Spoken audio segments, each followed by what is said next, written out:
Hi, ನಾನು ನಿರ್ಮಲಾ ಸುರೇಶ್. ನಾನಿವತ್ತು ನಿಮಗೆ ಹಲಸಿನ ಹಣ್ಣಿನಿಂದ ಮಾಡೋ ಐಸ್ ಕ್ರೀಮನ್ನು ತೋರಿಸ್ಕೊಡ್ತೀನಿ. ಅದಕ್ಕೆ ಬೇಕಾಗುವ ಇಂಗ್ರೀಡಿಯೆಂಟ್ಸು ಒಂದು 10ರಿಂದ 12 ತೊಳೆಯಷ್ಟು ಹಲಸಿನ ಹಣ್ಣು, ಒಂದಿಷ್ಟು ಸಕ್ಕರೆನ ನೀವು ಹಲಸಿನ ಹಣ್ಣನ್ನು ಸಿಹಿಯನ್ನು ನೋಡಿಕೊಂಡು ಹಾಕಬೇಕು. ನಮ್ಮದು ಇದು ಹಲಸಿನ ಹಣ್ಣು ತುಂಬ ಸಿಹಿಯಾಗಿದೆ, ಅದಕ್ಕೆ ನಾನು ಇಷ್ಟು ಸಕ್ಕರೆ ತೊಗೊಂಡಿದ್ದೀನಿ. ಒಂದು 3 ಟೇಬಲ್ ಸ್ಪೂನು ಗೋಧಿ ಹಿಟ್ಟು, ಆಮೇಲೆ ಇದೊಂದಿಷ್ಟು ವೆನಿಲಾ ಎಸೆನ್ಸು, ಆಮೇಲೆ ಅರ್ಧ ಲೀಟ್ರ್ ಹಾಲು. ಇಷ್ಟರಿಂದ ನಾನು ಐಸ್ ಕ್ರೀಮ್ ಮಾಡೋದನ್ನು ತೋರಿಸ್ಕೊಡ್ತೀನಿ. ಇದು ಹಲಸಿನ ಬೀಜ ಯಾಕೆ ಇದರಲ್ಲಿ ಇಟ್ಟಿದ್ದೀನಿ ಅಂದರೆ, ಇದನ್ನು ಬೀಸಾಡಬೇಡಿ, ಇದನ್ನು ಒಣಗಿಸಿ ಪುಡಿ ಮಾಡಿ ಕಾಫಿ ಪುಡಿ ಮಾಡೋದು ಹೇಗೆ ಅಂತ ನನ್ನ ಹಿಂದಿನ ವೀಡಿಯೋದಲ್ಲಿದೆ, ಅದನ್ನು ನೋಡಿ ಮಾಡ್ಕೊಳ್ಳಿ. ಚೆನ್ನಾಗಿದೆ, ಟೇಸ್ಟಿಯಾದ ಕಾಫಿ ಪುಡಿ ತಯಾರಿಸ್ಬೋದು ಹಲಸಿನ ಬೀಜದಿಂದ. ಅದನ್ನು ಒಂದು ಸಲ ನೋಡ್ಕೊಳ್ಳಿ. ಈಗ ಮಾಡೋಣ. ಮೊದಲಿಗೆ ಸ್ಟವ್ ಹಚ್ಕೊಳ್ಳೋಣ. ಹಾಲನ್ನು ಕಾಯಿಸ್ಲಿಕ್ಕೆ ಇಟ್ಟಿದ್ದೀನಿ. ಅರ್ಧ ಲೀಟ್ರ್ ಹಾಲು ತೊಗೊಂಡಿದ್ದೀನಿ. ಇದನ್ನು ಚೆನ್ನಾಗಿ ತಳದಪ್ಪಗಿರೋ ಪಾತ್ರದಲ್ಲಿ ಇಟ್ಟು ಚೆನ್ನಾಗಿ ಕಾಯಿಸಬೇಕು. ಅದು ಕಾಯಲಿ. ನೋಡಿ, ಹಾಲು ಕಾಯ್ತಾ ಇದೆ.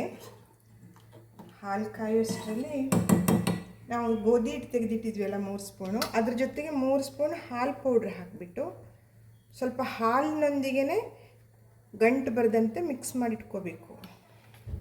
ಈ ಥರ ಗಂಟಿಲ್ಲದಂತೆ ಹಾಲಿನ ಪೌಡ್ರು ಮತ್ತು ಗೋಧಿ ಹಿಟ್ಟನ್ನು ಸ್ವಲ್ಪ ಹಾಲು ಹಾಕಿ ಮಿಕ್ಸ್ ಮಾಡಿಟ್ಕೋಬೇಕು.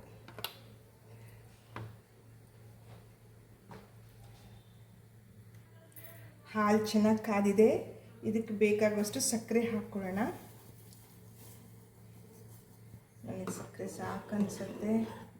ಹಲಸಿನ ಹಣ್ಣು ತುಂಬ ಸ್ವೀಟಾಗಿರೋದ್ರಿಂದ ಸಕ್ಕರೆ ಹೆಚ್ಚಿಗೆ ಹಾಕೋಕ್ಕೆ ಬೇಡ ಅನ್ನಿಸ್ತಿದೆ.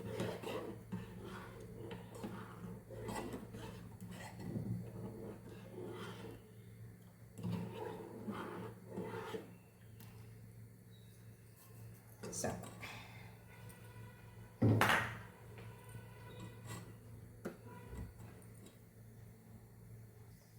ತುಂಬ ಸುಲಭವಾಗಿ ಮಾಡುವಂಥ ಐಸ್ ಕ್ರೀಮ್ ಇದು.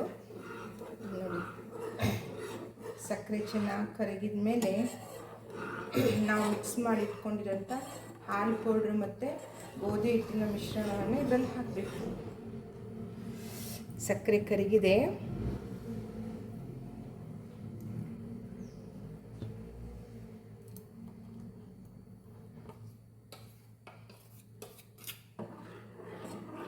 ಇದನ್ನು ಹಾಕಿದ ಮೇಲೆ ಸ್ವಲ್ಪ ಕೈ ಬಿಡದಂತೆ ಮಿಕ್ಸ್ ಮಾಡಬೇಕು. ಮೀಡಿಯಮ್ ಫ್ಲೇಮ್ನಲ್ಲಿಟ್ಟು ಮಾಡ್ಕೊಳ್ಳೋದು.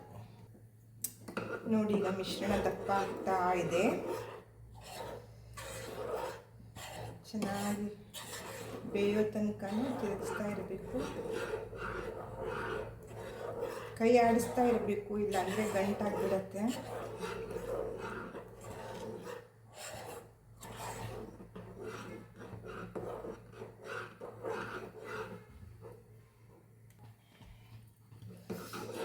ನೋಡಿ, ಮಿಶ್ರಣ ಈಗ ಈ ಹದದಲ್ಲಿ ರೆಡಿಯಾಗಿದೆಯಲ್ಲ.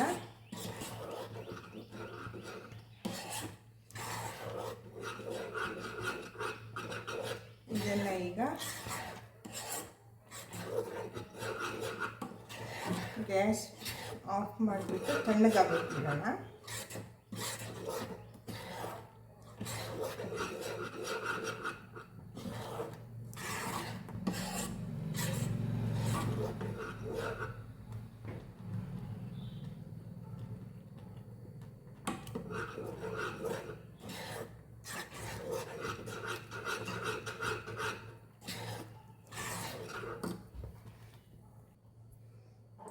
ಈ ಮಿಶ್ರಣ ತಣ್ಣಗಾಗೋಷ್ಟರಲ್ಲಿ ಹಲಸಿನ ಹಣ್ಣನ್ನು ರುಬ್ಕೊಳ್ಳೋಣ. ನೋಡಿ, ಮಿಕ್ಸಿಯಲ್ಲಿ ಹಾಕಿ ರುಬ್ಕೊಂಡು ಬರ್ತೀನಿ. ಈಗ ಇದು ತಣ್ಣಗಾಗಿದೆ. ಇದನ್ನು ಹಲಸಿನ ಹಣ್ಣಿನ ಜೊತೆಗೆ ಹಾಕಿ ಮಿಕ್ಸಿಯಲ್ಲಿ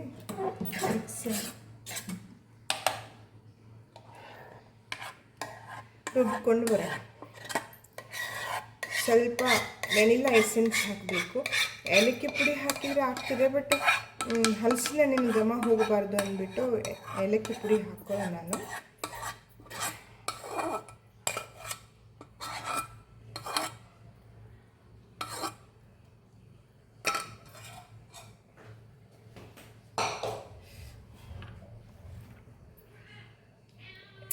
ಒಂದು ಸ್ವಲ್ಪ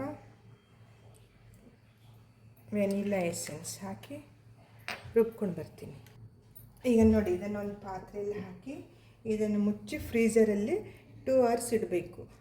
ಅದರ ನಂತರ ತೆಗೆದು ಮತ್ತೊಮ್ಮೆ ಮಿಕ್ಸಿಯಲ್ಲಿ ಹಾಕಿ ಮತ್ತೆ 8 ತಾಸುಗಳವರೆಗೆ ಇಡಬೇಕು. ಆ 2 hours ಬಿಟ್ಟು ತೋರಿಸ್ತೀನಿ.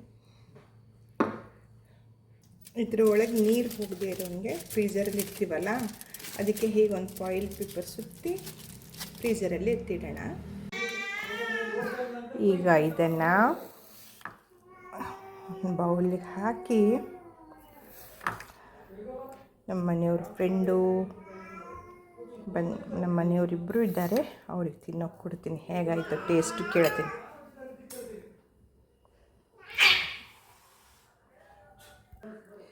ಈಗ ನಮ್ಮ ಮನೆಯವರಿಗೂ ಅವ್ರ ಫ್ರೆಂಡಿಗೆ ಇಬ್ಬರಿಗೂ ತಿನ್ನೋಕೆ ಕೊಡ್ತೀನಿ. ಮೇಲೆ ಒಂದು ಸ್ವಲ್ಪ ಬಾದಾಮಿ ಹಾಕಿ ಕೊಡ್ತೀನಿ. ಟೇಸ್ಟ್ ನೋಡೋಣ. ಇದನ್ನು ನಾನು ರೆಡಿ ಮಾಡಿ ಇಟ್ಟ ಮೇಲೆ, ಫ್ರೀಝರ್ ಇಟ್ಟ ಮೇಲೆ 2 hours ಬಿಟ್ಟು ತೆಗೆದು ಮತ್ತೆ ಅದನ್ನು ಮಿಕ್ಸಿಯಲ್ಲಿ ಹಾಕಿ ಮತ್ತೆ ಫ್ರೀಝರ್ಲಿಟ್ಟು 8 ತಾಸುಗಳ ನಂತರ ಮತ್ತೆ ತೆಗೆದಿರೋದು. ಇದರ ಟೇಸ್ಟ್ ನೋಡುವ. ಈಗ 1 ನಿಮಿಷ ಕೊಡ್ತೀನಿ, ತಗೊಳ್ರಿ.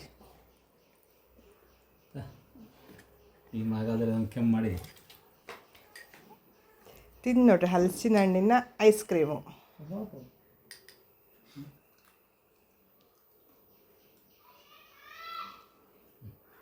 ಹೆಂಗೆ ಉಂಟಣ್ಣ? ನಿಜವಾಗ್ಲೂ ಚೆನ್ನಾಗಿದೆಯಾ? ಹಾಂ, ನಿಮಗೆ ರೀ? ಚೆನ್ನಾಗಿದೆ.